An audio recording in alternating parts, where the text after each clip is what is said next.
Welcome to the weekly Health RX by Arvasi. I'm Dr. Avanti Kumar-Singh. And I'm Dr. Tanmeet Sethi. We're physicians trained in modern medicine and experts in Ayurveda.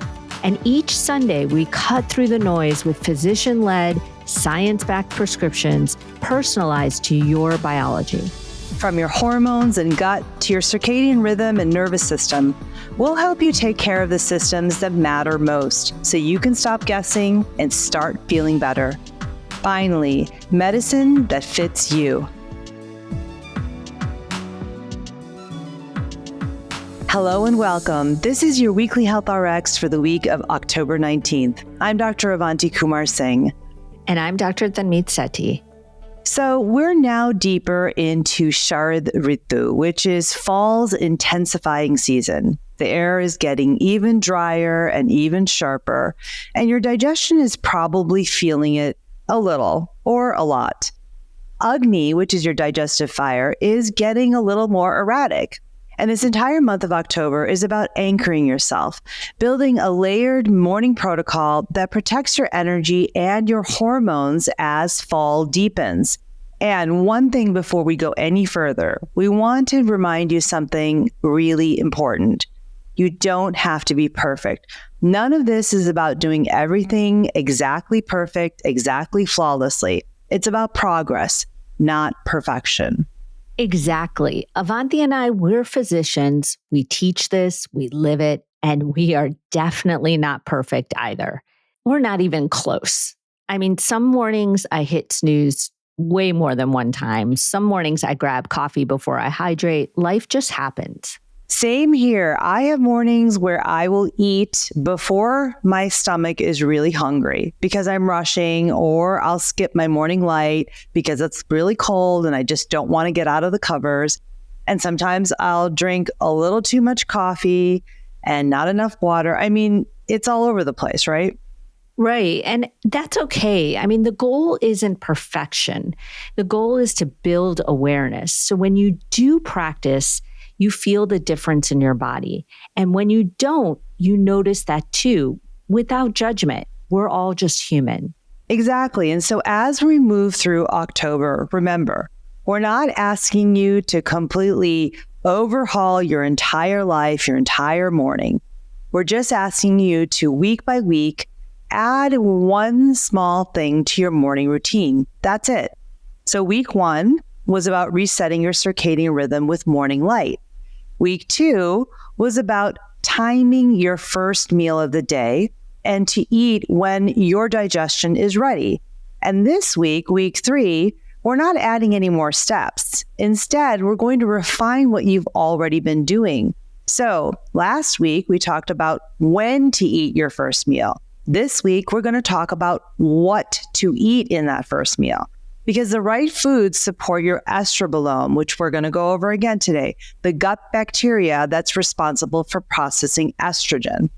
So here's the one thing we want you to understand this week. Your estrobolome, that network of gut bacteria that help process estrogen, is part of your body's quiet background recycling system. When the community is balanced, estrogen moves through and clears with ease, with the right amount being cleared and the right amount being reabsorbed. But when certain microbes are out of balance, they can send too much estrogen back into circulation, keeping your system in replay instead of release. And over time, your daily meals, especially those rich in fiber and plant phytonutrients and the right balance of those nutrients, teach your gut how to handle your hormones. So over time, what you eat doesn't just nourish you, it trains your microbiome to metabolize estrogen in a way that keeps your rhythm steady. Exactly. And when you eat in rhythm with your body, which by choosing foods that match your dosha and timing your meal, you nourish the gut microbes that help your body process and package estrogen for healthy elimination. But when your meals are out of sync, too processed, too inflammatory, or simply mistimed, those same microbes can shift towards reactivating estrogen instead of clearing it. And that's when estrogen hangs around a little too long in your blood and you start to feel it. The bloating, the skin congestion, the heavy cycles, or the unpredictable moods. So this week, we're not overhauling your diet, again, we're refining your morning rhythm. We're refining your first meal of the day.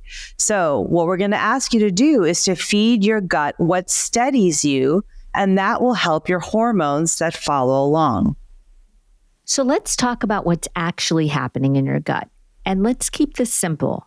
Your liver packages estrogen so it can leave your body. It sends that packaged estrogen to your intestines for some to be excreted through your stool and some to be reabsorbed back into circulation.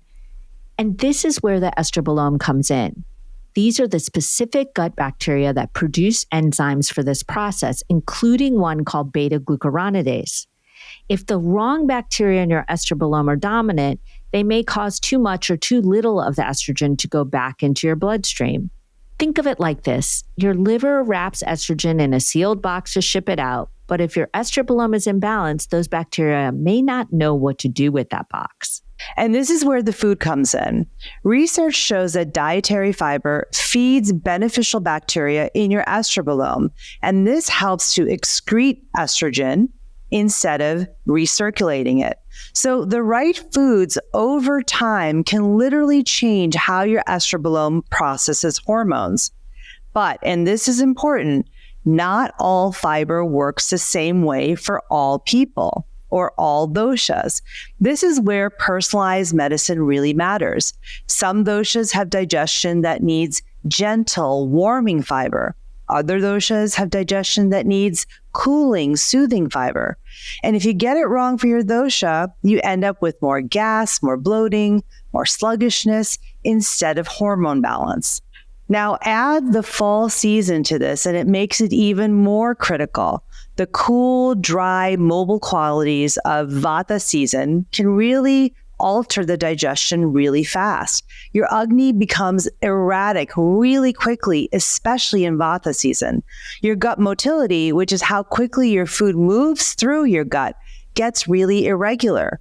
Constipation becomes more of a problem. And when your digestion slows down, that's when your estrobolome will misfire. Estrogen hangs out too long and it recirculates instead of getting cleared. So again, this week's practice is really simple. We're going to feed the estrobolome and kindle the digestive fire with the right foods for the first meal of the day so that your estrogen moves through and out the way it should be. And this is important because when your estrobolome can't process estrogen optimally, it shows up pretty fast. It can show up as bloating and digestive discomfort that can worsen around your cycle as well. It shows up as skin breakouts that can also flare cyclically. It can show up as heavy, painful periods. It can show up as mood swings and irritability or brain fog and difficulty focusing. And here's the thing.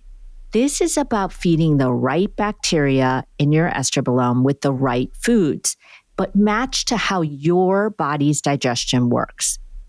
And I notice this in my own body. I'm Vata Pitta, and if I eat foods that are too raw, too cold, or too rough in the morning, my digestion can shut down.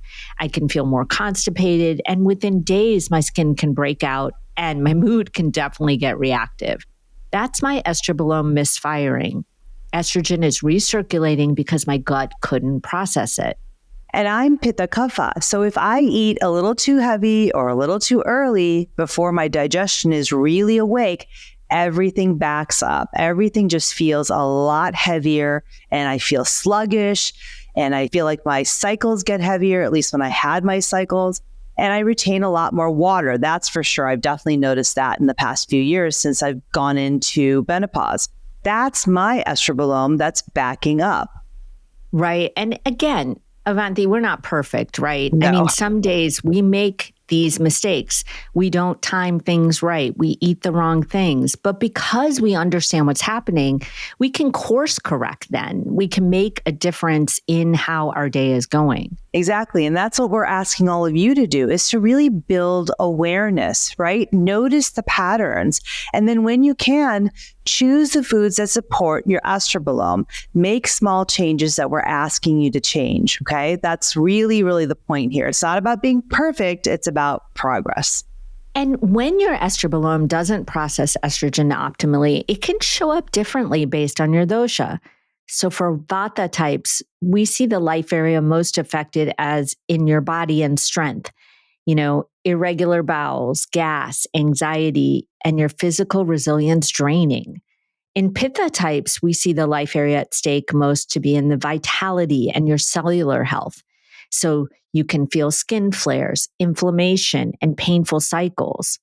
And in Kapha types, the life area we see most affected is in your body and strength as well, but it shows up differently as sluggish digestion, heavy cycles, and lethargy that all make it hard to feel kind of just capable of getting through your day. So here's your simple prescription for this week 3 of fall. Keep doing what you started in weeks 1 and 2. Remember that morning light, hydrating when you wake up, and eating at the time that aligns with your dosha's digestion and readiness. And this week, we're simply refining what you eat in that first meal. Number 1, we're going to choose foods that include fiber-rich whole foods that feed the beneficial bacteria in your estrobolome. And number 2, we're going to use digestive spices that kindle your Agni or your digestive fire without aggravating your constitution or your dosha. Exactly. So remember, some doshas do best with warm, cooked grains and some gentle fiber. Others need light, spiced proteins and vegetables added with the fiber. We'll give you your specific prescription in your dosha weekly health RX, so you know exactly what to eat to support your estrobolome. And remember, you're not overhauling your entire diet. You're just refining your first meal of the day. That's the practice this week. Right. And Avanti, I just want to say this again, because I think people can feel overwhelmed when we're asking them to make changes. I know I do. And we're 3 weeks into October, and maybe some of you are thinking, I haven't done all of this perfectly. I know, exactly. That's completely normal. Look, we teach this every day. We practice this every day, and we still don't do it perfectly. I'm the first to admit that. So you really just need to be gentle and forgiving of yourself. Just do the best that you can. Exactly. So if you got your morning light twice last week instead of 7 days, that's 2 wins. If you eat at the right time, 3 days, you're building awareness. And even if you only do this 2 or 3 days this week, you'll start to feel the difference. Your body will teach you. And that's your prescription for week 3, a gut-supporting first meal that feeds your estrobolome. And now let's get specific about what this means for you and your dosha. Thanks for listening to the Weekly Health RX by Arvasi. Be sure to subscribe on Apple, Spotify, or wherever you listen so you never miss your weekly prescription. And make sure to take the Arvasi Dosha Data Assessment at myarvasi.com, linked in the show notes, so you can unlock your biology and get your own personalized weekly prescription.